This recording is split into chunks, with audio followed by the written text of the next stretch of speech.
This week we take a look at two options for transferring files securely over the internet.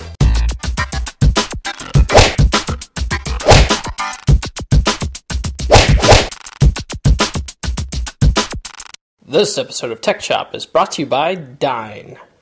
Welcome to episode 54 of Tech Shop. I, of course, am Paul Bauer, aka twitter.com/ElDePablo. This week we're going to transfer files securely so hackers, or the man, can't snoop your traffic and intercept your data. The reason I decided to do an episode about this is that recently at my day job we had a request from one of our banking clients to send us files, but their security requirements said that they had to either transfer it using an encrypted electronic method or via fax. They would not email the files to us because emails couldn't be intercepted in transit. That sounded legit to us, but the problem we have is that since my company lives in the 21st century, we have eliminated physical fax machines and have instead switched over to electronic fax. Electronic fax receives faxes via email, and like I said before, receiving their documents via email is bad juju. So we needed a method that they could use to send us documents using encryption.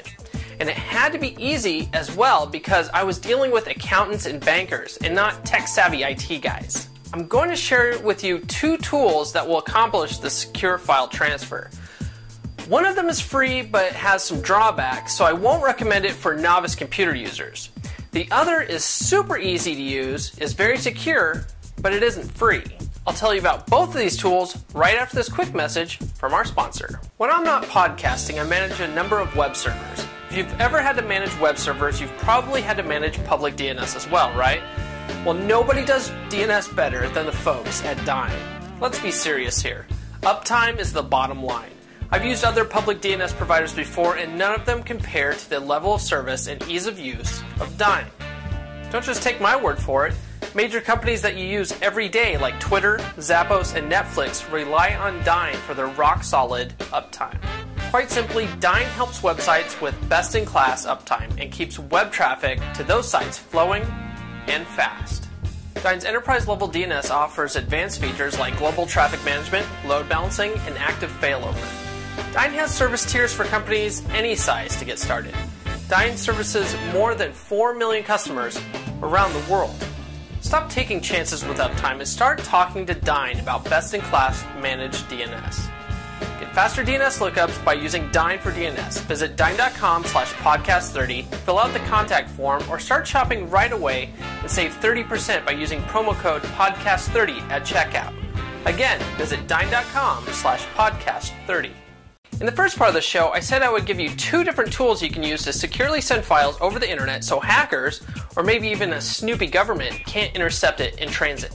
The first tool I'll talk about is a free and open source server application that runs on Windows and is called FileZilla.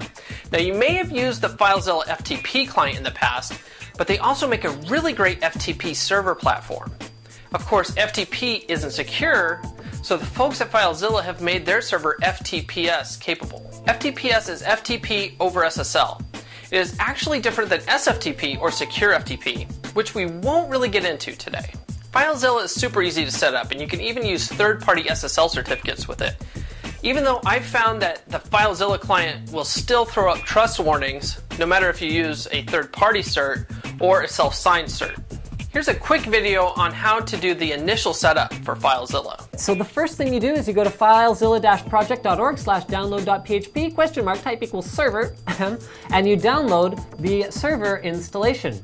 You just kind of agree to everything and click next, next, next, because there's nothing, scary about it, no bloatware or anything like that. And once you've got the server installed, we're going to show you guys what all you need to set up. You'll need an administration password right off the bat, so we're going to go with tech tips because this is sort of what we're doing. And we're going to click always connect to the server, and now I will show you guys what to set up. Now there's lots of advanced stuff you can do with this server, however we're going to be showing you just the bare minimum in order to transfer files to yourself remotely.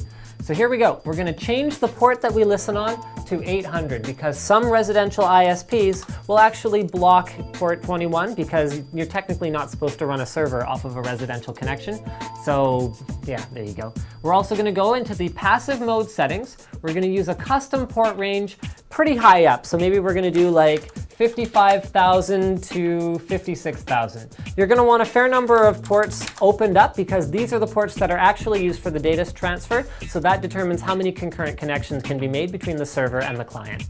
Next, we are going to retrieve an external IP address from the FileZillaProject.org. The reason for that is because using a residential connection, your IP can change from time to time. This way your server will actually ask FileZilla, hey, has my IP changed? Can you make sure that I can be accessed? No problem. And there we go. Those are the only things we're really going to change as far as that's concerned. Now we're going to go into users. We're going to create ourselves one user, add a user. We're going to put in a name called test. We are going to press OK, and then all you have to do is set a password. So we're going to use tech tips. Okay. And see if there's anything else that really matters. Okay, so all of that looks good. Check for shared folders. So by default, there are no shared folders. So we're going to add ourselves a shared folder. Let's share the test folder on the desktop. And we're going to make that, okay, we can read, write, delete, and append. So we're giving this user full access. The H next to it means that's the home directory. So we could change it and set a different one as the home directory, but that's fine. So we can also create more permissions over here. And we can do that on a directory by directory basis, which is great. Finally, speed limits. So if you have a limited internet connection and you don't want someone to completely destroy it when they're downloading something from you, you can set a speed limit. And that's pretty much all that we're going to need for basic setup. Now in that video, he did not set up FileZilla with FTPS, but there are other tutorials out there on how to do it. It's pretty damn easy, really. You can even create individual users as shown in the video and set individual home directories, which is nice so you can share files with multiple users and those users won't be able to see each other's files. Now the drawback to FileZilla is that you need to have a client that supports FTPS, which basically limits you to the FileZilla client. Because people need to use a client, there's a learning curve for non-tech savvy users. Hence, this was not the option I went with. The tool we ended up using is called Lockbox, which is a hosted service that charges a monthly fee. Their lowest end version gives you 5 gigs of storage, 1 employee account, and unlimited client accounts for only $24.99 a month. Some of their features are that they help you stay in compliance with federal and state data protection requirements, like HIPAA and others. They give you and your customers peace of mind knowing that their data is kept highly secured and private. Reduces IT support costs and personal frustration training customers to use complicated tools. And it can be integrated with automated business processes using their easy-to-use REST API. So the way it works is you create a client user account using their email address and a generated password. They log in, upload files, and they can select the level of encryption on the files they want. They can also set the files to expire, or as I like to say, self-destruct after a certain amount of time. Once they're done choosing their settings, they press send, and you get an email notifying you that the files are ready. The files are never actually transferred over email at all. They stay secure on the Lockbox servers, fully encrypted until you log in and retrieve them. It really couldn't get any easier than that. That's all I have this week. If you have any questions about these tools, sound off in the comments below. Likewise, if you know of better tools for secure file transfer that I didn't mention, let us know about those in the comments too, or you can hit us up on our Facebook page. Remember, we have new episodes every week, so be sure to like, fave, subscribe, and we'll see you next time right here on Tech Chop.